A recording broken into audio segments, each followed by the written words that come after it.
And thanks for joining me for another blade review. Today we're going to be taking a look at the Condor Tool and Knife Boomslang knife. This is a knife that's in their line of camp knives.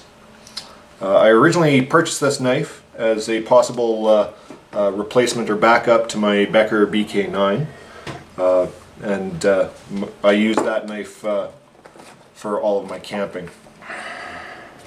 So let's take a look at the knife itself. It comes in the standard Condor box. It does have an inspection rating. This one was inspected in 2012. Comes with a small Condor product catalog, along with a small blade maintenance card. The knife comes in a, I believe it's a triple welted, fully stitched leather sheath. It's very heavy duty, very robust.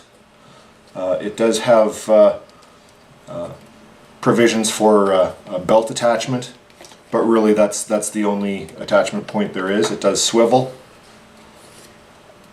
and the retention is basically just blade friction. So it's very standard Scandi fare.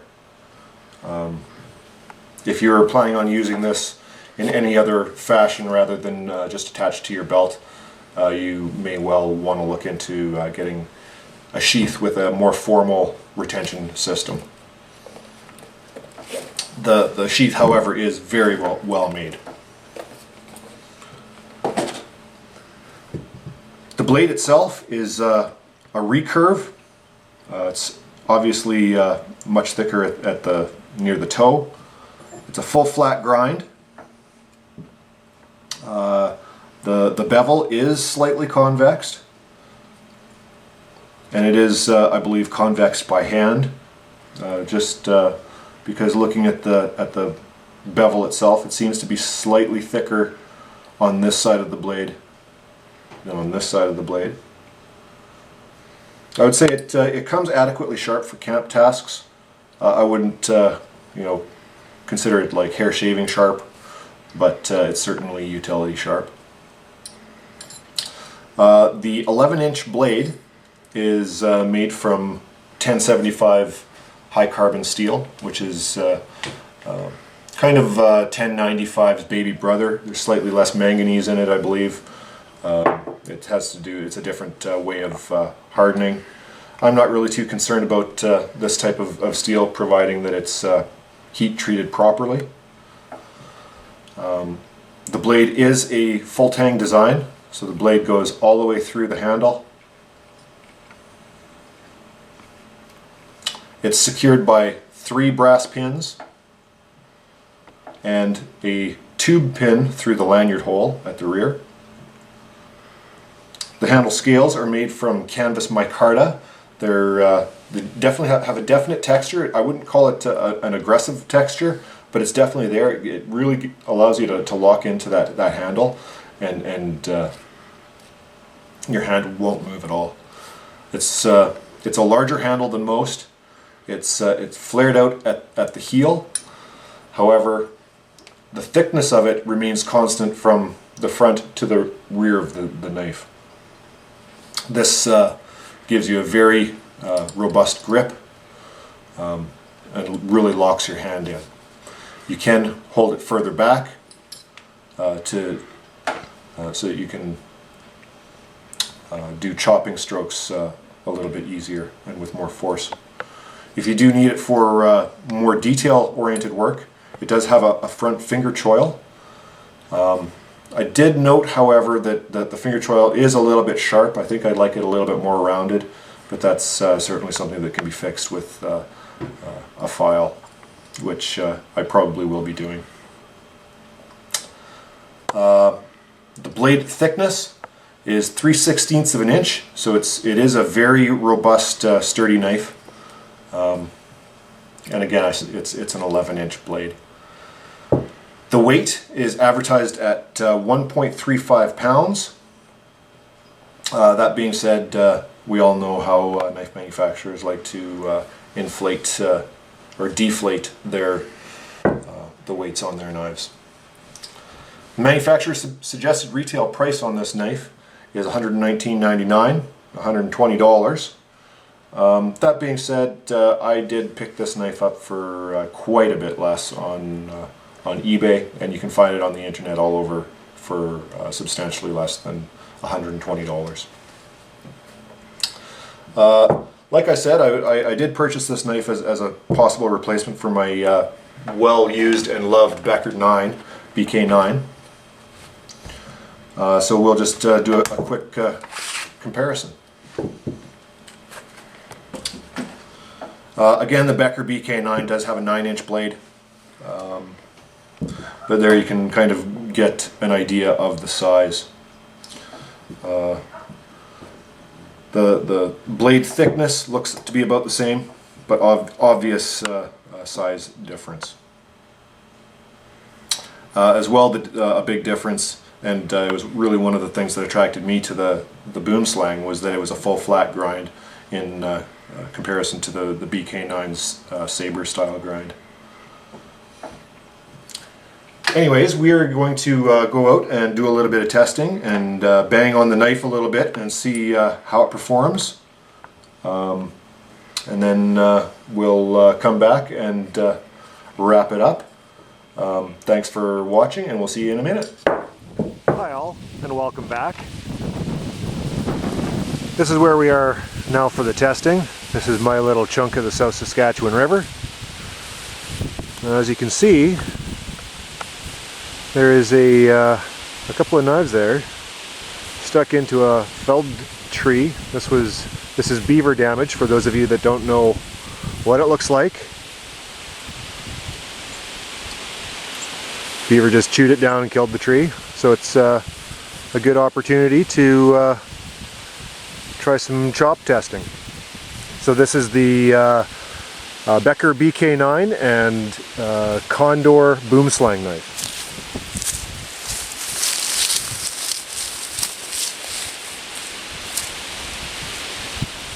What we're going to do is we're going to start out with the Boomslang. Right here, this is about, I'd say 6 inches thick.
I am finding that it is wanting to slide out of my grip, just slightly. If I had a lanyard, I think it would be much better.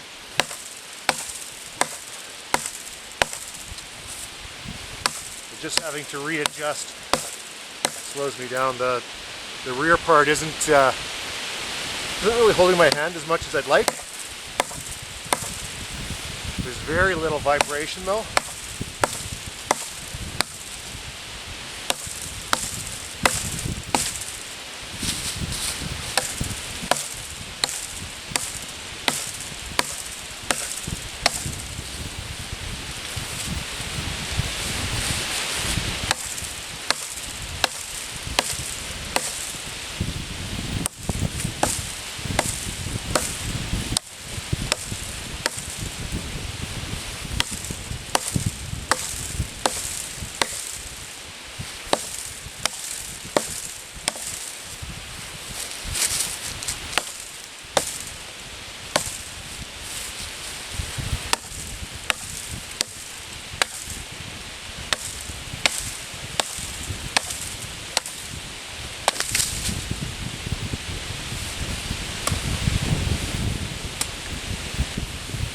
That's the Condor.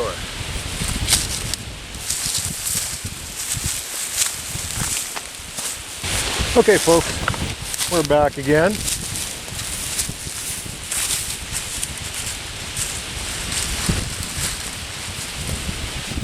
Now we're back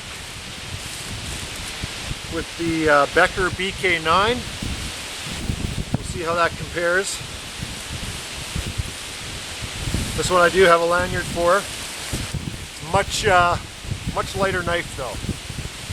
So we'll see how that one goes. Same piece of wood, I just moved it over.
Getting a bit tired.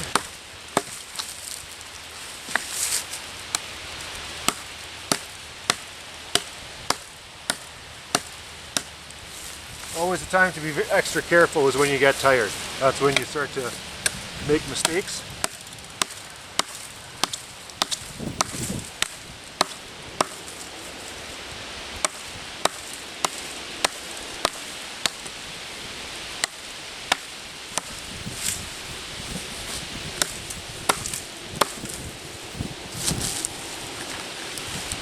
Friction's just moving it through.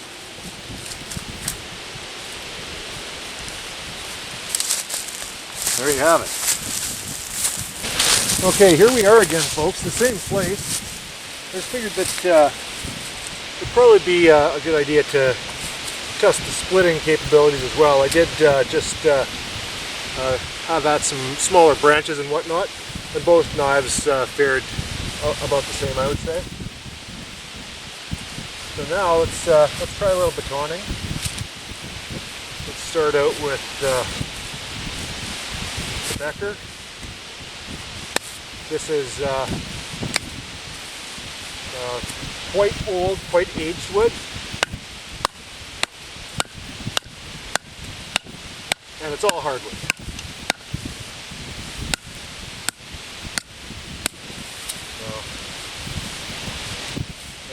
Not so good due to the knot. So let's try it in a different area.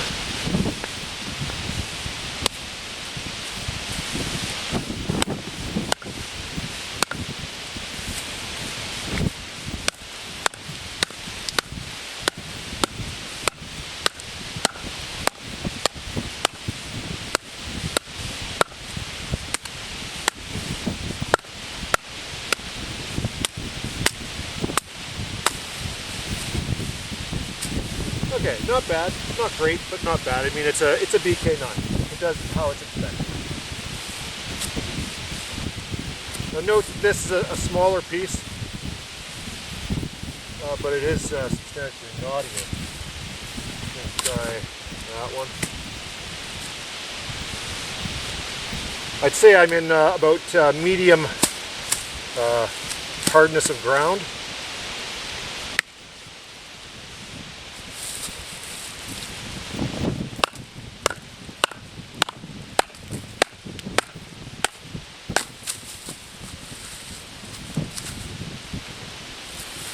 again, that was a smaller chunk. Let's try another.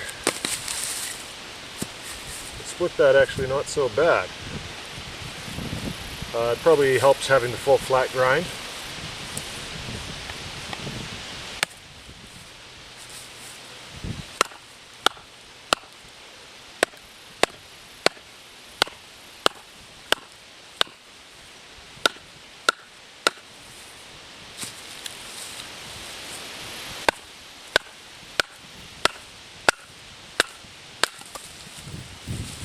Powered right through a knot.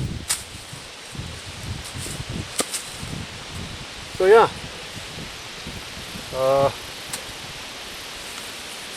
both knives are certainly capable of splitting. You definitely do notice the full flat grind seems to bind up a little bit less than this one. However, this one feels like it's got a smaller profile of blade. Seems to go through the material a little bit better.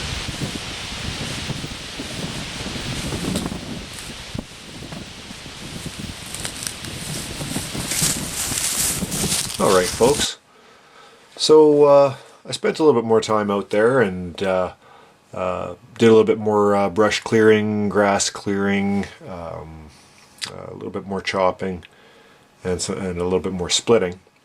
Really my conclusion is that I'm not going to replace my BK9. There's just something about it. What I found is that the BK9 tended to take nicer chunks. However, the Boomslang was just kind of felt a little bit meatier, and there was less vibration going through. But it wasn't seeming to cut as deep. Now, in all fairness, I do have my own edge on my BK9, which is a convex grind. I did reprofile that edge. It's a little bit beat up now, but hopefully it comes across as what it is, and that is the bevel itself is convex. Obviously, it's flat up here, but it's convex, and it was quite sharp to begin with. Now the Boomslang this is the factory edge. I haven't changed it whatsoever, and I did note at the beginning that the bevels weren't perfect. They were obviously hand ground, and they did at that time seem a little bit steep to me, and I think that's probably why it wasn't seemingly as nice of a chopper as this one. So what I did is I went ahead and what I'm measuring with my handy dandy micrometer here is the actual thickness at the beginning of the bevel.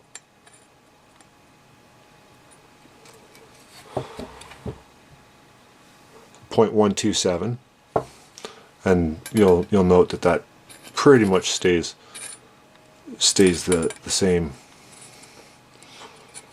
125, 126, 29, a little bit deep there.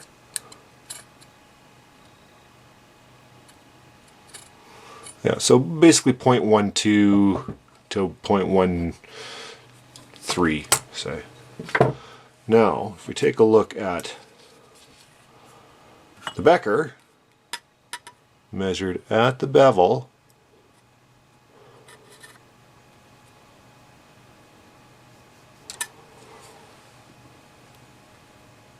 .049. So it's, as you can see, it's less than half the thickness right at that edge bevel. Now, in my opinion, what that's doing is this is just chopping in deeper because it's a thinner profiled blade. This one, I am gonna try to take some of that shoulder off of the bevel and sharpen it up and see what we can do with it. But it's going to be it's always going to be thicker than the Becker. Does that mean I think that it's a bad knife? Not at all. I'm trying to figure out how I'm going to bring them both on a camping trip now. I still love the Condor, and I also want to try it with a lanyard. I'm not unhappy with it at all. I'm not unhappy with my purchase. One thing that I did note, I don't know if you're going to be able to make it out. Right in there.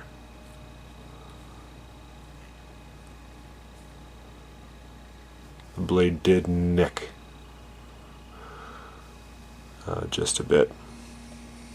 You can see it right there. So I don't know what I did. I might have hit a rock or something hard. Usually I'm pretty careful with that, but you know, it might have happened.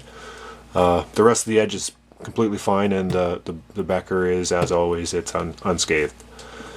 So there you have it, folks. The Condor Boomslang is a great knife. I did find that the Boomslang was a better splitter, and I think that's just a consequence of being a full flat grind. Definitely ergonomic. The coating on the blade is actually surprisingly standing up. I mean, it's just a bit scuffed from the amount of chopping that I did today, and splitting and whatnot. Yeah, I definitely like it, and I'm going to be hard pressed to choose one the next time I go on a camping trip. I like both knives, but this one is definitely going to see more use, and I'm going to play with the edge a little bit, and I'm sure it'll turn out just fine. As always, I appreciate you watching, and go ahead and rate, comment, and subscribe, and we'll talk to you soon.